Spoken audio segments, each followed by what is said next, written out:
Right now, we're seeing bank stocks lower in the pre-market. We're obviously seeing the reaction for Credit Suisse and UBS, both of those stocks down dramatically. This deal, it was supposed to shore up the global financial sector. Why aren't we seeing a better response? Well, I think there's some initial worries about how bad Credit Suisse actually was. I think the backstopping is one thing. The inability of the AT1 bonds being wiped out, providing some capital worries going forward. How safe are those? How difficult will it be to recapitalize some of these banks now going forward? But no, I agree with your sentiment, though, that I think cooler heads will prevail here. That we've had, a big shock to the system. We've had, a couple of failures, deposit runs, et cetera.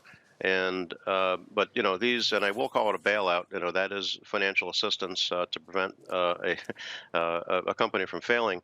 Is the backstopping that's going on at the government level will stem the tide of these losses. Well, Stephen, you're answering a question before I could even ask it. I want to get over to Stephen Scouten now. Same question for you. Why aren't we seeing this calm that this deal was supposed to bring this morning? Yeah, I mean, I think there's still a lot of trepidation about what the casualties could be beyond this. I mean, I think there's a little bit of a shoot first, ask questions later when it comes to some of these stocks, and you'll continue to see this fallout until we get increased certainty. This government intervention clearly helps, and I think will definitely stem the tide of deposit outflows, which is the most important facet today, in my opinion, the liquidity at these banks. But in the near term, investors are going to want to, have a margin of safety there, especially the larger generalist institutions that we cover are trying to avoid the sector altogether for the time being. And, eventually people will jump back in and try to find some value plays. But again, for the time being, they just need a little bit more certainty and more explicit guarantees from at least the U.S. government versus some of the implicit guarantees that have been noted in some of the programs. All right, Stephen Scouten, I want to lean on your expertise for a moment. Right now, we're showing the performance of those regional banks month to date. Right now, their business models are expected to change. We're seeing deep declines.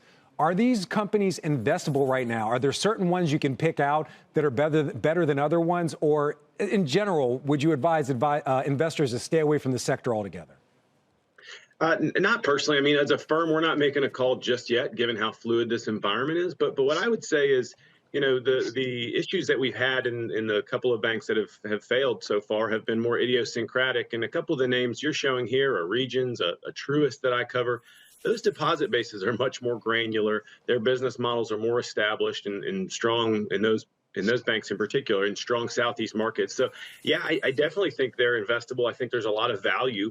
Their business models haven't demonstrably changed in the past 2 weeks. Clearly, we have a liquidity issue at hand, but their customers are still with them today. We met with a couple of those banks in person last week. They're still seeing deposit inflows. I think this view that the regional banking model is dead because of higher regulatory burden, higher deposit costs is a little bit overblown, and that's to be expected given what we've seen.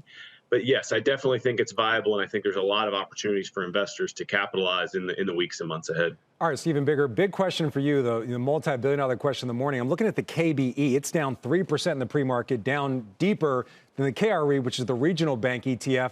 The conventional wisdom here is that all these deposits are going to go to the bigger banks. Why isn't that a tailwind for these bigger banks? Well, I think it is. You'll see less of a decline. Generally, we have since this crisis started in the large banks, as deposit flows have moved into, what are considered safer and the systemically important banks. So I think you'll continue to see that. A bit of a genius move last week by the banks to recapitalize the deposits of the smaller banks. The industry helping out itself. So I guess there's some risk seen as in that move. Itself, that could be part of what we're seeing here. Okay. But bank failures, I just want to add, have been extraordinarily rare. We had none in terms of FDIC-insured financial institutions in 2022, 2021. We only had 4 in the year prior to that. So it's pretty difficult to pick out the next bank that's going to fail. And I think between the government efforts, the Federal Term Loan Bank, and other efforts, the industry's own is really shoring up the deposits and the safety factor of banks. Okay, well, Stephen Bigger, to your point, I want to come back to you. If more deposits are going to go to these bigger banks, does that mean they're going to step up their loan activity? Because in general, we're hearing that loan conditions are going to tighten. So will we expect these bigger banks that see more deposits to make more loans? No, and that's a bit of a worry spot. Banks during the pandemic, the large banks lamented the big surge in deposits they had because they can't loan them out fast enough and make a good return. And FDIC insurance fees probably moving higher. So that's why I think it was another good move for the banks to recapitalize themselves and shift those deposits elsewhere. So it's it sounds like a good problem to have, but it's actually costly to have too much deposits and not have a place to lend it and do so profitably.